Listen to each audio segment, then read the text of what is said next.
अस्सलाम वालेकुम जी फ्रेंड्स। आज का जो हमारा टॉपिक है वो है पर्सन प्रोडक्ट मोमेंट कोरिलेशन। क्योंकि हम लोगों ने एक सीरीज स्टार्ट की है प्रोबेबिलिटी एंड स्टैटिस्टिक्स की। तो इस सीरीज में आज का हमारा लेक्चर नंबर 40 है। इसका बी पार्ट हमारे पास कर परियंस कोएफिशिएंट ऑफ कोरिलेशन है। ओके, तो आइए स्टार्ट करते हैं। बिस्मिल्लाहिर्रहमानिर्रहीम। सल्लल्लाहु अला मुहम्मद सल्लल्लाहु अलैहि व आलिहि वसल्लम। सबसे पहले देखें कि ये मेरे पास एग्जाम्पल लिखी हुई है, लेकिन एग्जाम्पल को समझने से पहले हम इसकी छोटी छोटी बातों पर अब अमल करते हैं, इस समझने की कोशिश करते हैं। क्योंकि अगर हमें छोटी छोटी बातों का पता नहीं होगा तो हमें बिल्डिंग हम अब आसानी नहीं दे सकते, मतलब यानी कि हम एग्जाम्पल को नहीं समझ सकेंगे। तो सबसे पहले देखिए जो हमारे पास है ये Persian product moment correlation coefficient, ये मुकम्मल नाम है Persian product moment correlation coefficient. इसको हम क्या लब करें आप लोगों का curl version coefficient coefficient of correlation भी कह सकते हैं। ओके, ये यानी कि ये सेकंड नाम है इसका, या इसको हम product moment coefficient of correlation ये भी कह सकते हैं। ओके, ये फर्स्ट सेकंड थर्ड, और इसका जो फोर्थ नेम है वो हमारे पास आता है वर्जन्स आर, शॉर्ट नेम है इसका। ये चार नाम है, ये आप लोगों को याद रखना पड़ेगा। ओके, तो अब देखें कि जो फर्स्ट हमारे पास क्या है, जो मैं किधर के पेज मेरे पास ये है, ये देखें लेक्चर नंबर जो 40 का बी और सी पार्ट है कर्व परिजन कोएफिशिएंट ऑफ कोरिलेशन, और जो इसका सी पार्ट है जो नेक्स्ट वीडियो हम इस पर बात करेंगे स्पियर्स मैच रैंक कोरिलेशन। ये दोनों एक ही मेथड है, यानी कि कोरिलेशन की ये दोनों टाइप्स हैं, या कह सकते हैं मेथड्स हैं। ओके, अब इस कर्ल परिजन कोएफिशिएंट और स्पीयर मैच रैंक ये भी वही मेथड है, ये भी वही मेथड है, लेकिन इन दोनों जो में फर्क है वो भी देख लीजिएगा। ओके, ताकि जो इसको समझना आसानी हो जाए। जो हमारे पास ये पर्सन कोरिलेशन है ये हमें डायरेक्शन एंड डिग्री के मुतालिक बताता है।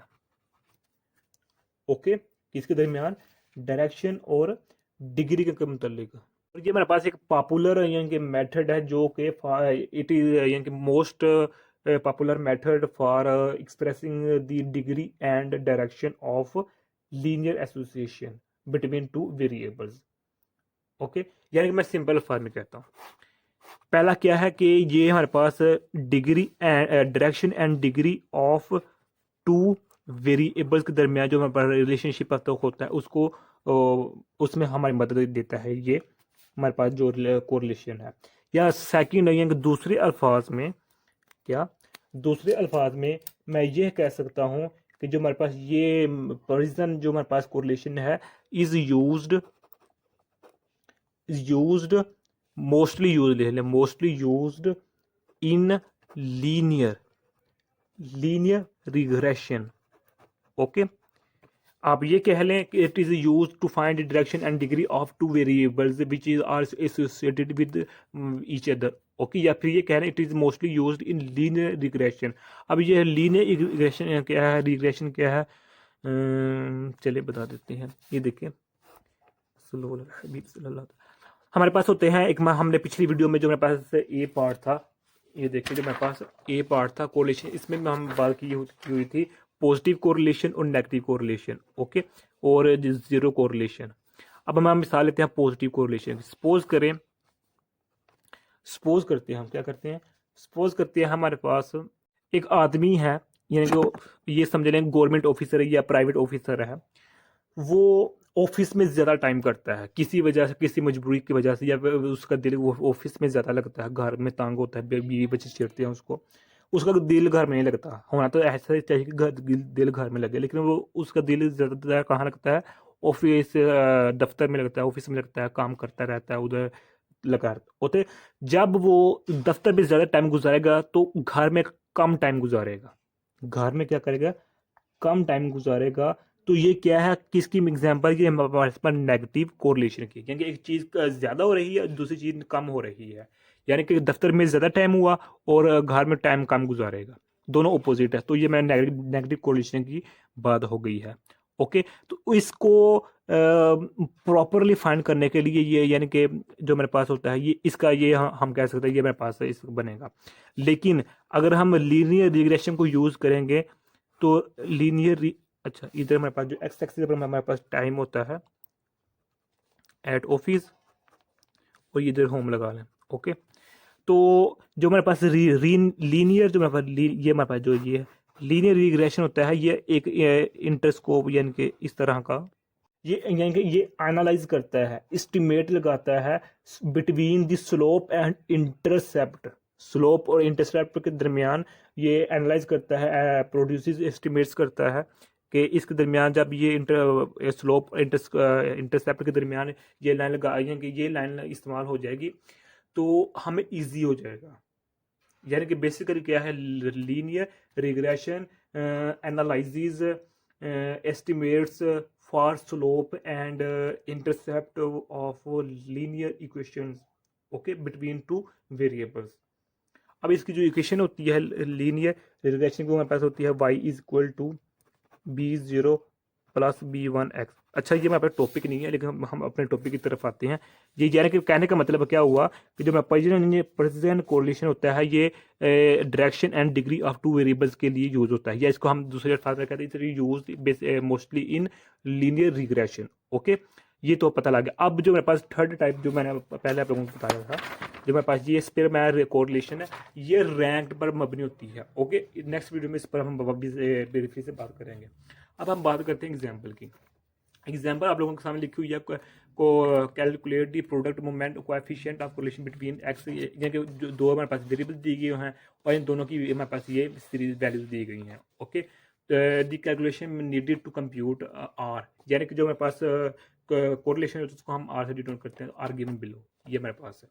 बेसिकली हमारे पास क्या होता है कि हमने इधर फार्मूला यूज करते हैं और वो फार्मूला हमारे पास ये है, ये फार्मूला है। ओके, फार्मूले में हमें क्या चाहिए, एक्स चाहिए, ये हमें गिवन होता है, वाई भी गिवन होता है, लेकिन हमें एक्स मीन भी चाहिए, वाई मीन भी चाहिए, और इनका इनके समीशन भी चाहिए, उसके अलावा हमें मरबा भी चाहिए, स्क्वायर भी चाहिए। तो ये देखिए हमारे पास एक्स और वाई की वैल्यू दी गई हैं, इनको हमने सम अप कर दे तो ये वैल्यू आ गई, इनको सम अप की ये वैल्यू आ गई। ओके, तो हमने एक्स में नेगेटिव एक्स बार मालूम किया तो ये वैल्यू आ गई हमारे पास। मतलब कि अब इसको भी हम समझते हैं, पहले समझ लेते हैं। तो देखें, ये हमने इसको सम अप किया तो हमारे पास क्या आ गया 15, 15 जवाब आ गया 15।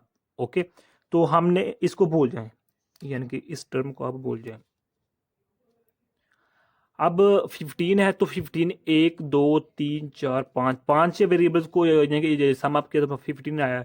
तो अब 15 को डिवाइड करते 5 बार तो क्या आंसर आएगा, 3 आएगा। ओके, यानी कि दूसरे अल्फाज में ये कह सकता हूँ मेरे जो एक्स बार का आंसर आया वो हमारे पास कितना आया है, 3 आया है। ओके, तो अब ये हमारे पास एक्स बार की इधर 3 3 वैल्यू है, यानी कि 1 माइनस 3 क्या होगा, जो आप -2 आएगा। 2 माइनस 3 का क्या आंसर आएगा, -1 आएगा। 3 माइनस 3 का आंसर 0 आएगा। 4 माइनस 3 का आंसर ये आएगा। 5 माइनस 3 का आंसर ये आएगा। ओके, अब इन का मरबा ले ले तो हमारा ये आंसर आ जाएगा। ओके, इनको सम अप करें तो हमारे पास ये आंसर आ जाएगा। अब सिमिलरली यही केस करना है कि जो हमारे पास वाई है, अब इन दोनों को लुको दें, लो जी। ओके, अब वाई है, वाई को सम अप किया 25 जो है 25 आया, तो 1 2 3 4 5 है क्वांटिटी, तो 5 पर डिवाइड तो 5 जवाब आ गया। या कि जो मेरे पास वाई बार है वो आंसर कितना आया, 5 आया। तो देखें 2 माइनस 5 का आंसर कितना आता है, -3। 5 माइनस 5 0। 3 माइनस 5 -2 जवाब आता है। 8 -5 कितना आ सकता है ये। सिमिलरली 7 नेगेटिव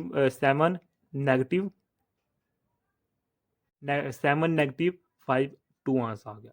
ओके, अब इसका मरबा ले लें और ये और इनको सम अप करें और इसको सम अप, ये आंसर आ जाएगा। ओके, अब क्या करना है, इस टर्म को आपस में क्या कर दें, मल्टीप्लाई कर दें। ओके, तो हमारे पास ये आ जाएगा। अब ये वैल्यू जो गिवन है इसको हम फार्मूला यूज करते हैं, ये हमारे पास फार्मूला सामने लिखा हुआ है। ओके, इस फार्मूले में पुट कर देंगे तो हमारे पास आंसर आ जाएगा। ओके, एक्स बार एक्स वाई की वैल्यू इधर मैंने मेंशन की हुई है इधर। ओके, तो ये हमारे पास आ जाएगा कितना सा, तो जज़ाकल्लाहु खैरा। अपनी दुआ में याद रखिएगा। अस्सलामु अलैकुम व रहमतुल्लाहि व बरकातुहू।